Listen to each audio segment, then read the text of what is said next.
Legend Total War here, and today I'm fortunate enough to be able to showcase to you guys a battle from Total War Warhammer 3. Tzeentch is going up against the Ogre Kingdoms here, and Creative Assembly have very kindly allowed me and other creators to showcase some battles to you. So in this army here, there's a lot of variety. So we want to showcase as much of the army roster. It's not the whole thing, but as much of it as possible without it getting like too ridiculous. There's no more than 2 of any particular unit type.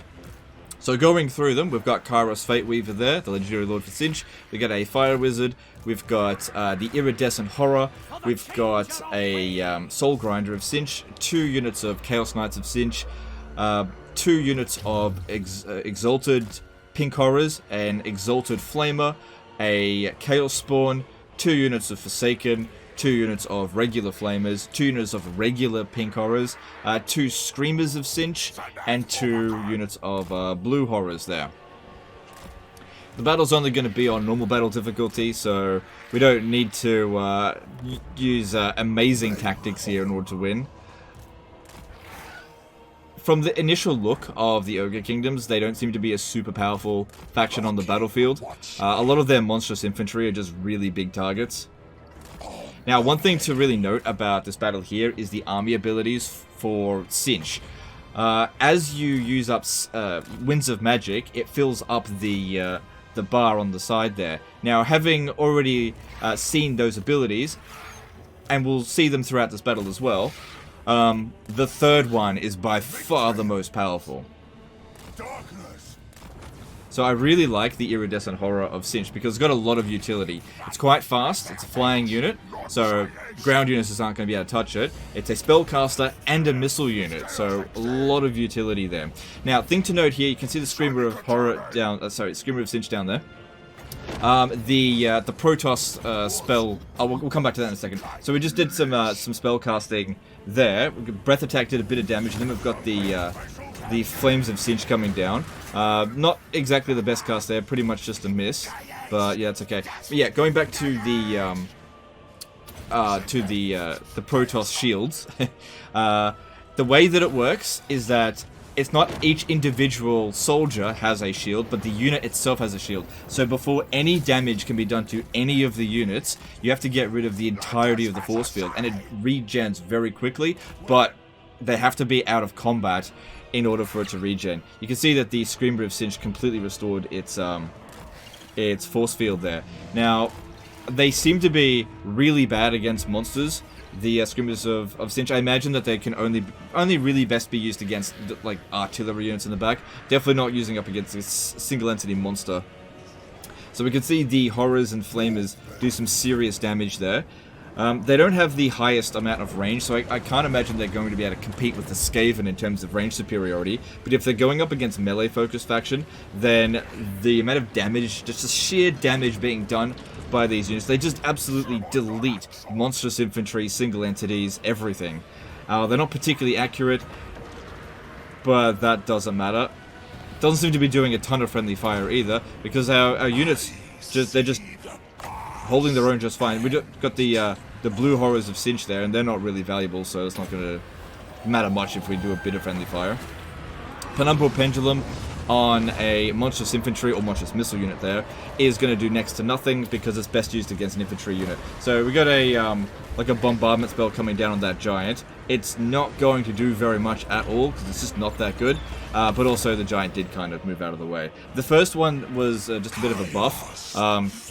Not really high value in my opinion. It's the third spell that you really want to do. But you know, we want to showcase as much as possible of this, so you guys can get an idea of what to expect with Tzeentch in Total War Warhammer 3, and you just pick your style however you want. So the Screamers are just about defeated. I wasn't expecting much out of them. They don't seem very good, and also the Chaos Spawn, they got wiped out pretty quickly. Monstrous infantry just aren't really that good. They weren't good in Warhammer 2, and it doesn't seem like they're very good in Warhammer 3. And which is why most of the Ogre Kingdom's roster here has already been deleted, just because we just destroyed them straight away. The Mournfang Cavalries are fast enough to get into combat.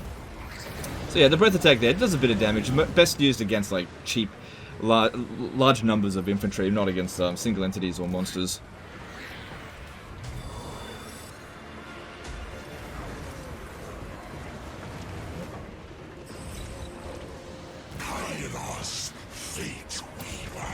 So some various abilities that Kairos has there, which are fairly useful stuff.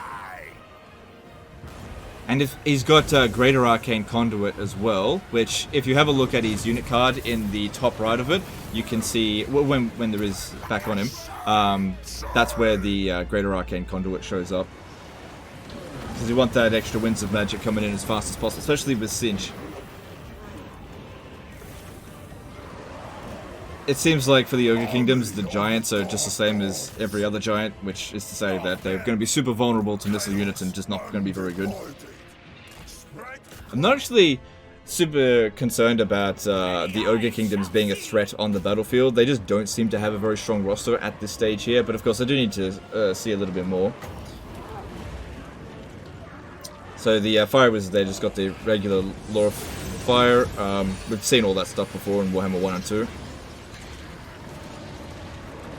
Didn't make particularly good use out of that wizard. Kairos Fate Weave has got regrowth there as well. Very useful for healing single entities. A Tzeentch of Flames of Tzeentch on that ability, on that unit there, isn't going to do much at all.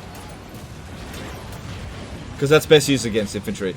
It's like, that one's okay. It seems to do a fair bit of damage. It covers more area than most other Vortex spells, but definitely does less damage than, say, Purple Sun of Xerius. But the Tzeentch units are definitely holding their own. The Forsaken, well, one of them has regenerated all of its force field. The force field, I think, is a very powerful mechanic. Basically, Tzeentch is going to benefit greatly from hit and runs. You know, just attack them a little bit once your force fields run out.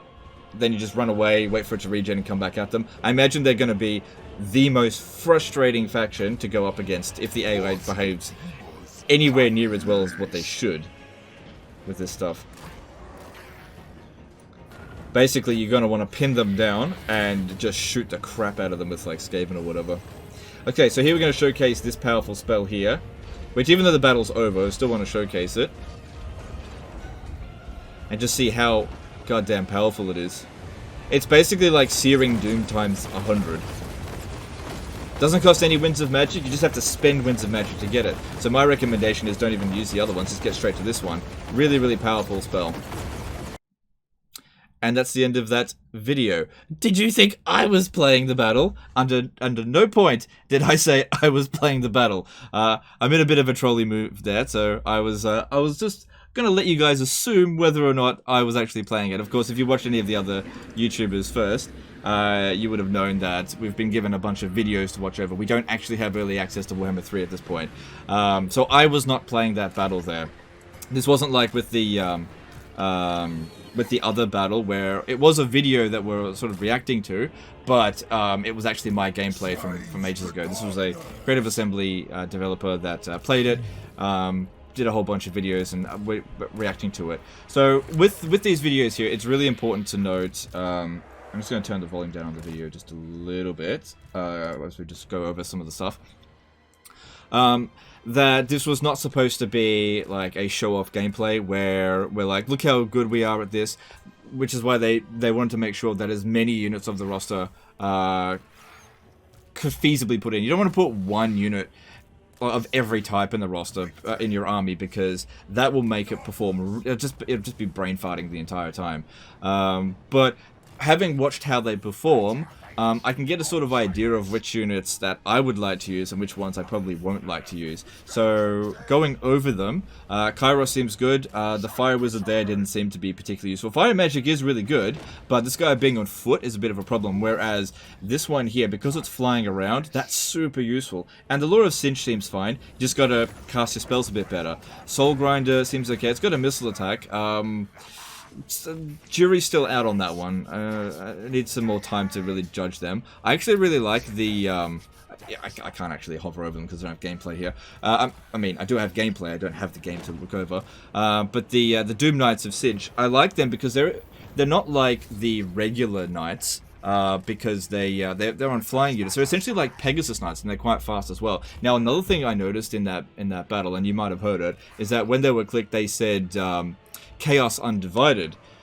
But they're not in Chaos Undivided at all. They should be absolutely saying Knights of Tzeentch or something like that, right? Now, what I imagine that's because we got to keep in mind that this is still under development, and you will see in one of the corners there, it does say under development, still in development, right? But because I'm in such a trolly mood, Creative Assembly, they didn't do that for us. Like the raw video file didn't have it, but they asked us to put under development there. So because I'm such a cheeky smartass, I flipped it because why not? It doesn't matter. I just want to make that point that of course the game is still under development. This is not the final build. The YouTubers do not have early access yet. But yeah, I'm a cheeky bugger. Because might as well have some fun with it if I can't bloody play it. Okay, so in terms of like how regular spells function, it seems if you're familiar with Magic in Warhammer 2, you'll be familiar with it in Warhammer 3. It's just getting to know the new spells, I suppose, and getting to know Kara's Fate Weaver's various fragments that he can get, which is good. Other units that I was pretty impressed with, wasn't impressed with the Chaos Spawn. I've never been happy with them. Didn't think these guys here did a very good job. You see, they got deleted really quickly. I thought the Horrors were good, the Flamers were good. The Forsaken seemed to do okay, but this is on normal battle difficulty. But Creative Assembly did say they were going to reduce the cheats for the melee units on very high battle difficulty, so we'll see how that goes. Now, in terms of like the meta for how Tzeentch I think is going to play, I don't think that going ranged heavy is actually going to be the way to go. I think that going speed heavy or spellcaster heavy is kind of going to be the way to go, because if you're going to go with like even just a few of the iridescent horrors and the Doom Knights, right? You just avoid combat as much as possible, or just do hit and runs, and just keep spellcasting.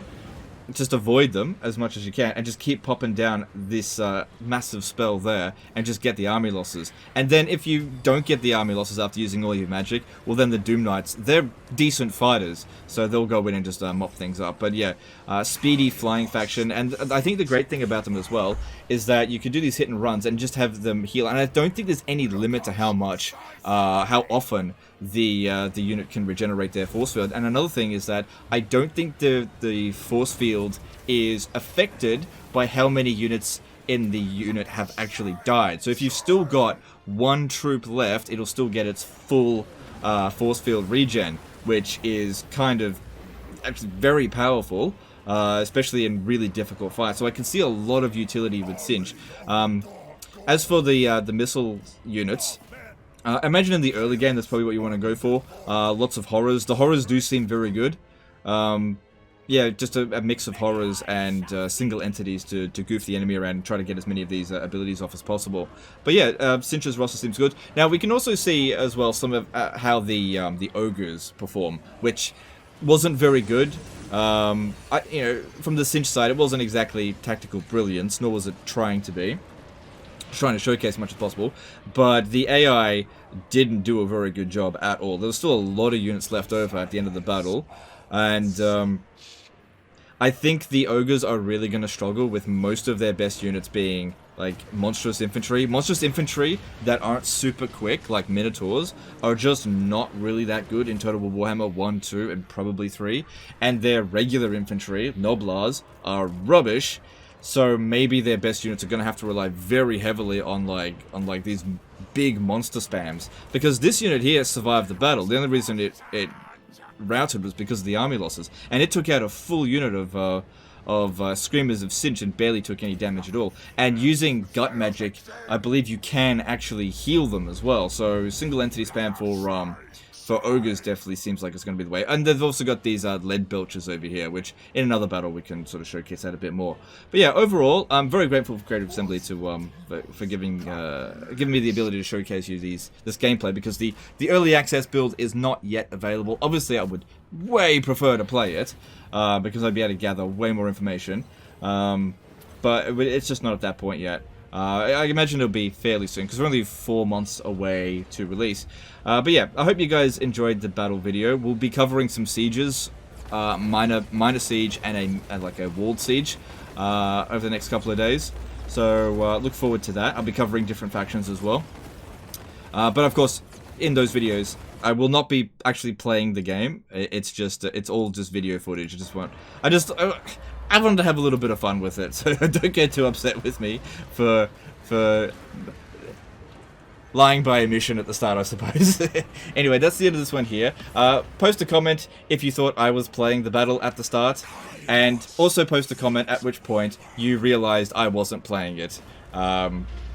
Bonus points if you realize it's super early, because at no point did I actually say I'm playing the battle. I said things like, I'm showcasing this, I'm showcasing that, because I wasn't playing the battle. Anyway, that's the end of this one. I'm a goofball. I'll see you next time, fuckers. Appreciate you. Bye.